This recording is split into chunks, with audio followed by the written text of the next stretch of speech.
Uma boa noite a todos.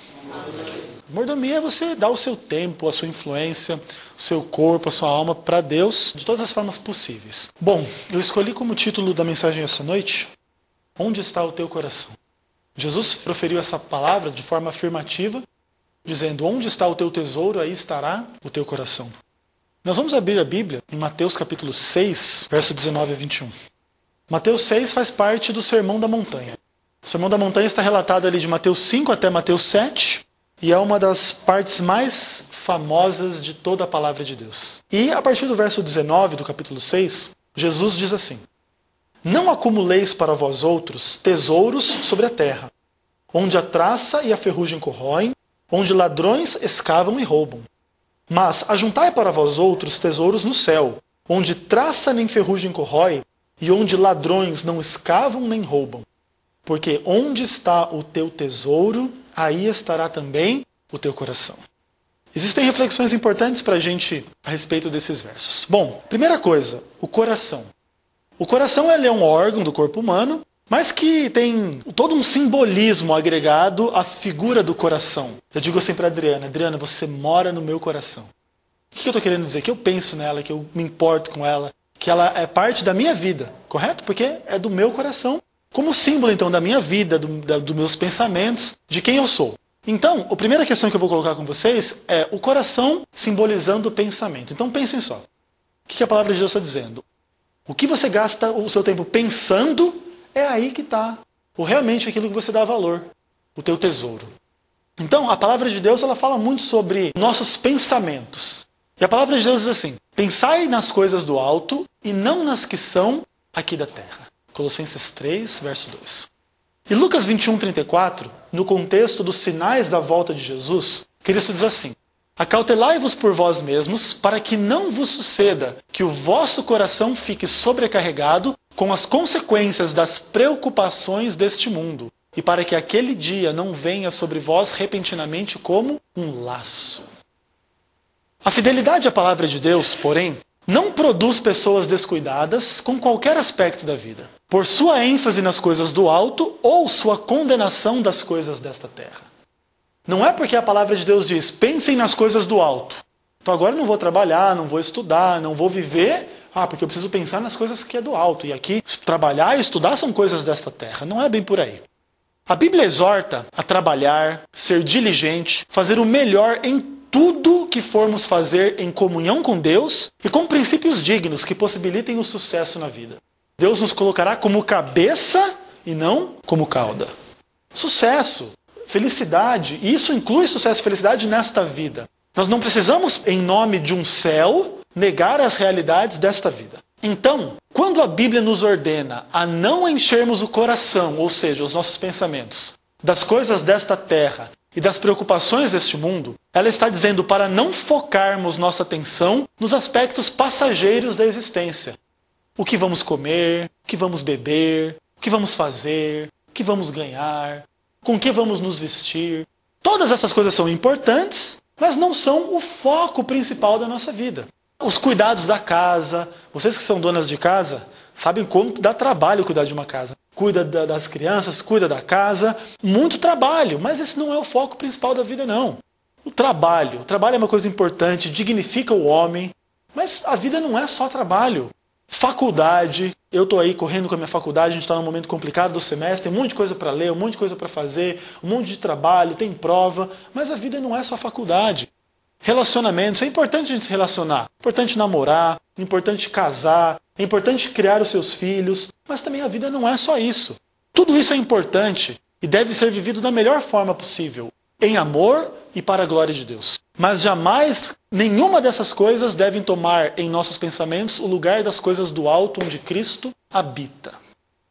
Toda a nossa vida aqui deve ser vivida com o foco de que isso é passageiro. Toda a felicidade que esse mundo pode trazer é passageira. Todo prazer, toda riqueza, toda glória, toda fama acabam. Quando você morre, você vai parar de desfrutar de qualquer coisa. E somente pela ressurreição que você terá chance e oportunidade de viver outra vez. E olha a importância então de aceitarmos a Cristo como nosso Senhor, como nosso Salvador. E isso constantemente, diariamente. Mas vamos para frente. Bom, É pensando nas coisas do céu que seremos moldados para viver nele. O que existe no céu? Amor perfeito. Então, se nós queremos viver amor perfeito, temos que pensar naquilo que seja verdadeiramente amor. E temos que buscar viver isso desde já. É considerando na pureza, paz e amor do céu que somos levados ao desejo de preparação para a volta de Jesus, nas nuvens do céu. E é assim que pensar nas coisas do alto significa acumular tesouros no céu. A palavra de Deus diz, coloque o teu pensamento nas coisas do alto. Porque onde está o teu pensamento, ali está o teu tesouro. Então quando a gente começa a alimentar o coração e o espírito com as coisas do céu, é lá que nós estamos acumulando o nosso tesouro. Porém, não é somente na preparação pessoal para o fim que está a nossa certeza de termos tesouro no céu. Não é simplesmente pensar no fim e me preparar pessoalmente. Existe uma outra questão envolvida aí. Ao sermos conscientes da volta de Cristo e de tudo que ela representa, essa vida aqui adquire um significado diferente. E acumulamos tesouros no céu ao nos doar a missão de salvação dos outros. Nós devemos doar, irmãos, não é 10% do nosso salário. Nós devemos doar toda a nossa vida para a salvação das pessoas. E quem são as pessoas? São seus filhos, seus pais, seus avós, seus vizinhos, seus governantes. Então, nós devemos nos doar para a pregação do Evangelho. E eu coloquei duas questões. Primeiro, através da obra missionária pessoal. A obra missionária da igreja não substitui a obra missionária tua. Senão não faz sentido. Segundo lugar, em segundo plano, nós devemos nos doar para a salvação das pessoas através do financiamento da obra missionária profissional, de pessoas 100% dedicadas à pregação do Evangelho através dos dízimos e ofertas. Você percebe que dízimo e oferta é importante, mas é secundário. Mais importante é o quê? É a pregação do Evangelho através da tua vida. E claro que dízimos e ofertas são importantes, porque eles possibilitam uma estrutura onde existe organização, existe uma igreja em funcionamento para a pregação do Evangelho a todo mundo. E a gente não consegue pregar o Evangelho de forma desorganizada. É por isso que existe necessidade financeira. Não é porque queremos viver em luxo enquanto a igreja vive em pobreza. Não é nada disso. Mateus 6, 19 e 21, que nós já lemos, traz outra dimensão daquilo que seja o coração do homem, que se trata com os desejos e sentimentos. Aliás, o coração é muito mais símbolo de sentimento do que de pensamento, não é verdade? Você mora no meu coração, significa que eu tenho sentimentos bons para com você, né? Então, olha só. Sentimentos e desejos humanos são onipresentes na vida de todos. Todos têm essas realidades que fazem parte da natureza humana. Todos queremos muitas coisas e todos temos sentimentos positivos e negativos em torno das coisas desta vida. Somos dotados do poder de realizar, conquistar e viver coisas boas. Mas como em tudo na vida humana, o pecado se interferiu e manchou a forma como nos relacionamos com o sucesso nesta vida. Todos nós, irmãos, temos potenciais enormes a conquistar. E não duvide disso. Independentemente de posição, de condição financeira, de você é homem, você é mulher, você é jovem, você é mais velho, não importa, você tem potencial de ser algo grandioso para Deus. E grandioso não significa famoso na mídia. Grandioso significa quando você amar as pessoas, você vai ser uma pessoa que é raro de encontrar nesse mundo.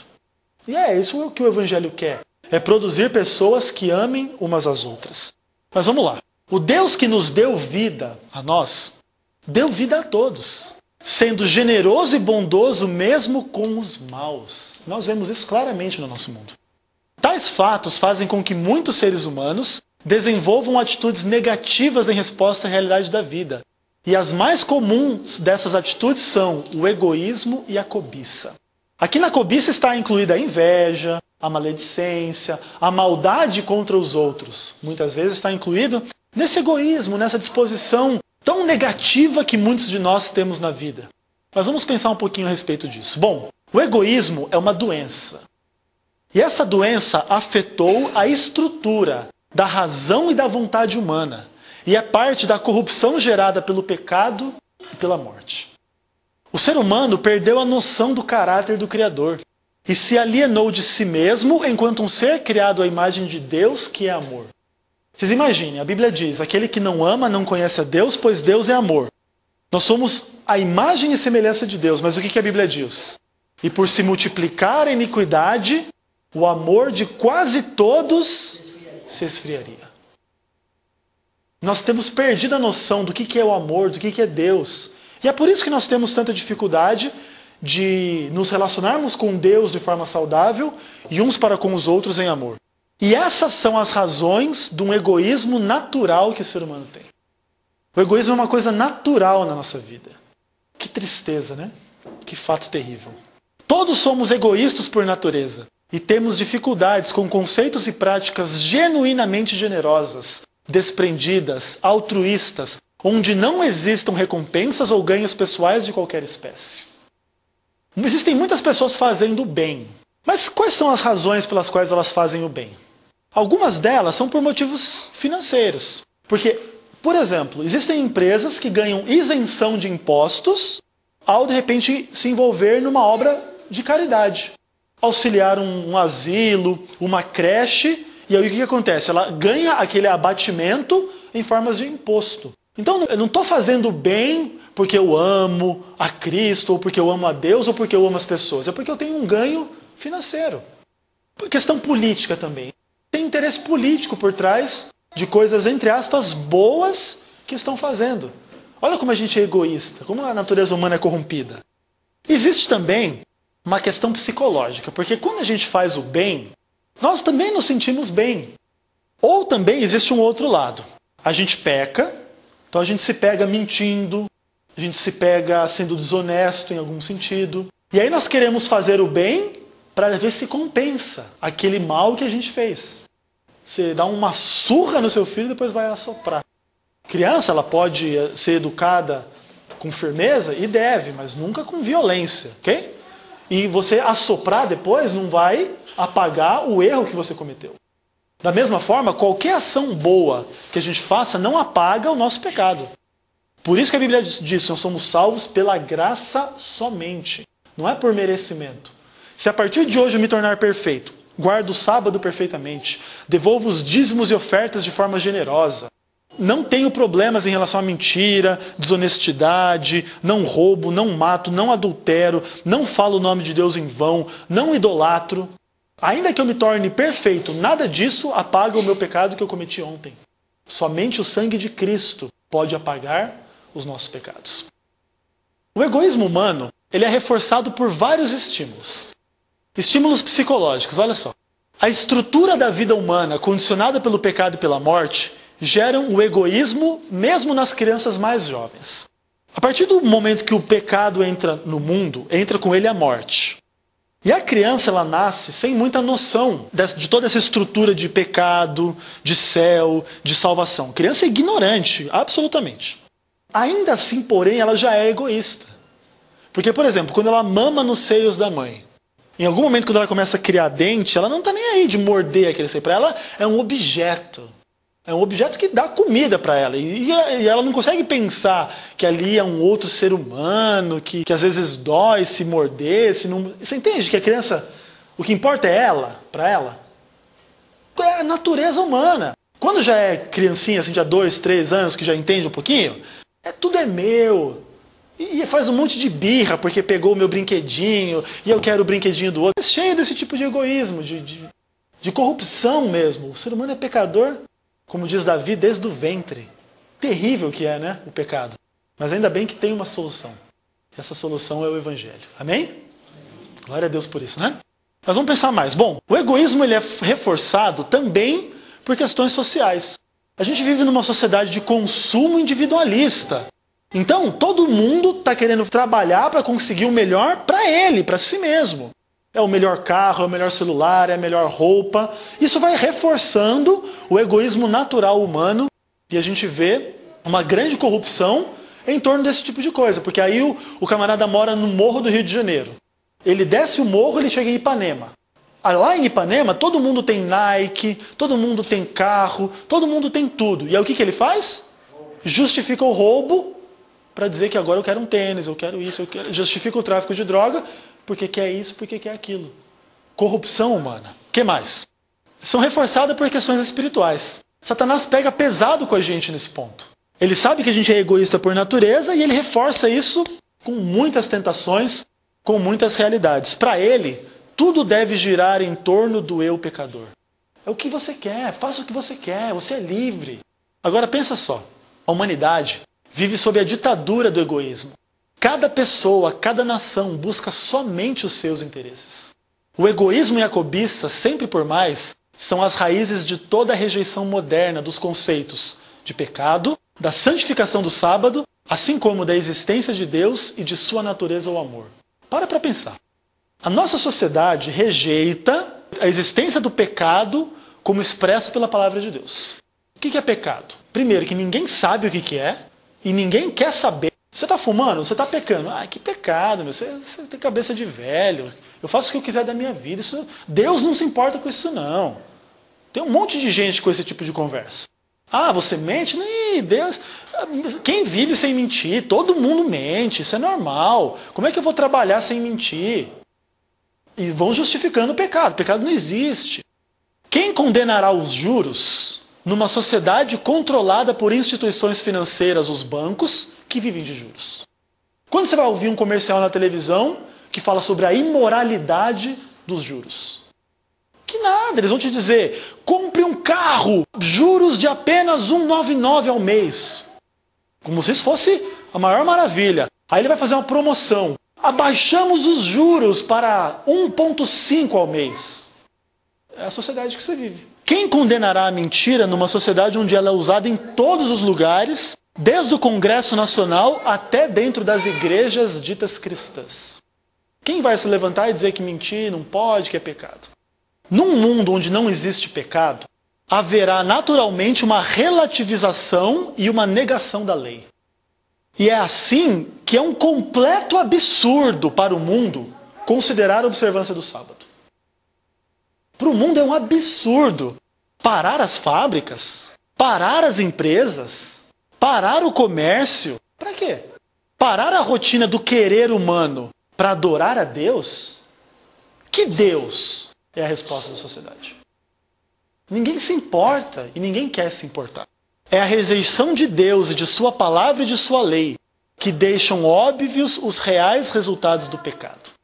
O pecado não trouxe mais liberdade, mais amor, mais opções de vida. Antes trouxe escravidão, ódio e morte. E essa é a verdade que o mundo precisa ouvir.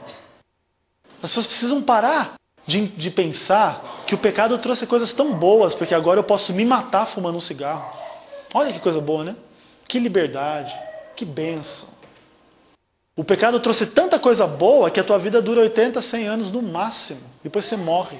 Que coisa boa, né? O nosso mundo está condenado. E por isso necessita do Evangelho. As pessoas estão condenadas. E é por isso que elas precisam de um Salvador. E a igreja tem o Evangelho. E conduzir perdidos ao Salvador deve constituir seu maior esforço e consumir os seus recursos. Por que a gente coloca dinheiro aqui nessa igreja para ter luz, para ter projetor, para ter um computador, para ter pessoas aqui dentro? Para que a gente pense nessas coisas e comece a compreender a verdade e temos a Cristo como Salvador. O Evangelho tem que consumir todos os nossos interesses, não apenas 10% dos nossos interesses. As pessoas estão carentes de tudo. As pessoas precisam de aceitação, de salvação, de perdão, de paz.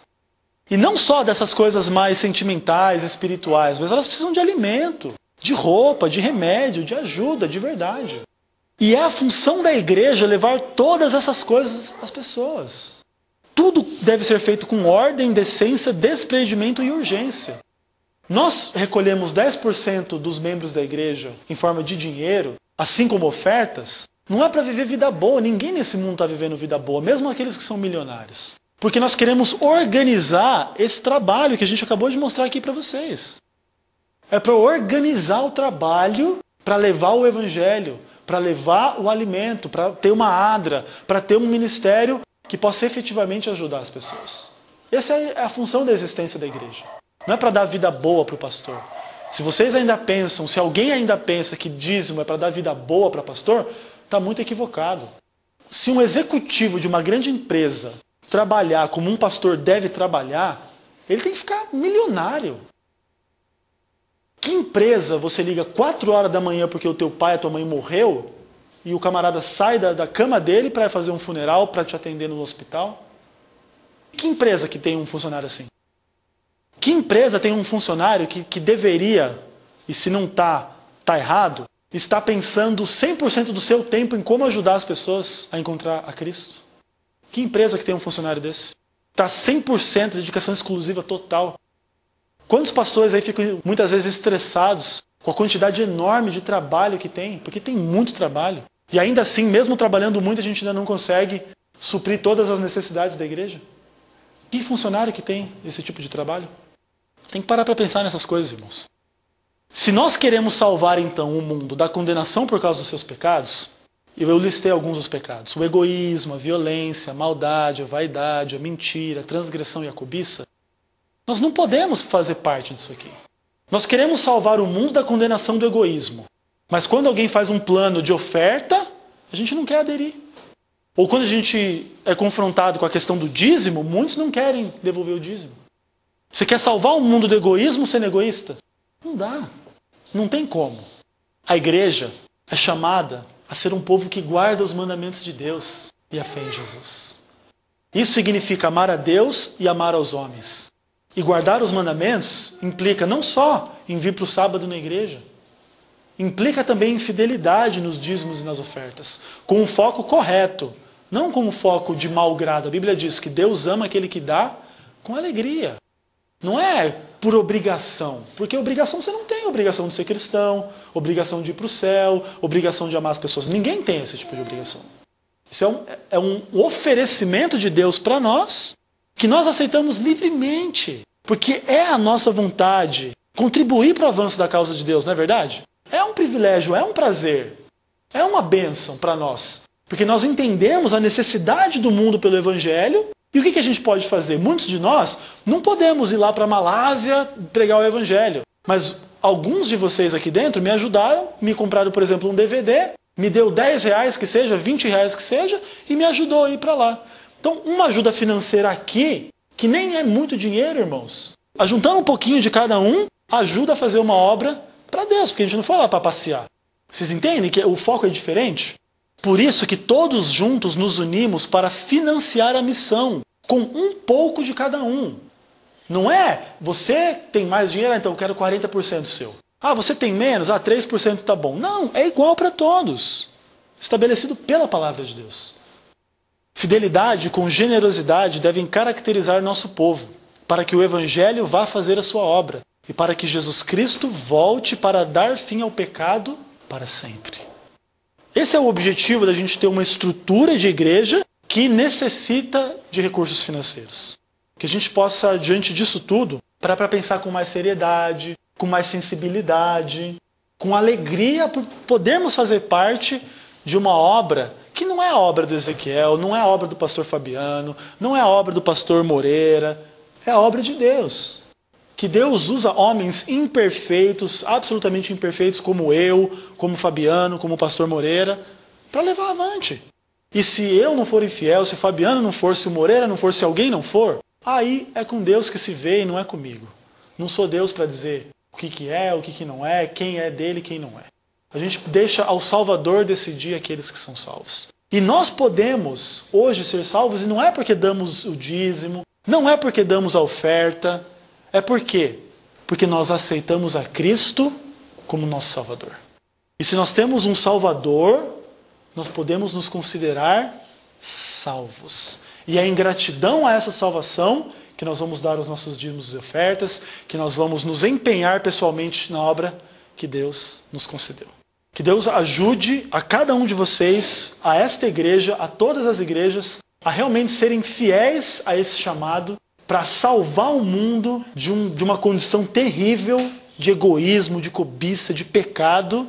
E para isso nós precisamos levar o Evangelho a todo mundo. Se você quer ser um instrumento de Deus para levar o Evangelho através do teu dízimo, da tua oferta, através do teu trabalho missionário, através do teu melhor, que você possa decidir-se por se colocar em pé neste momento.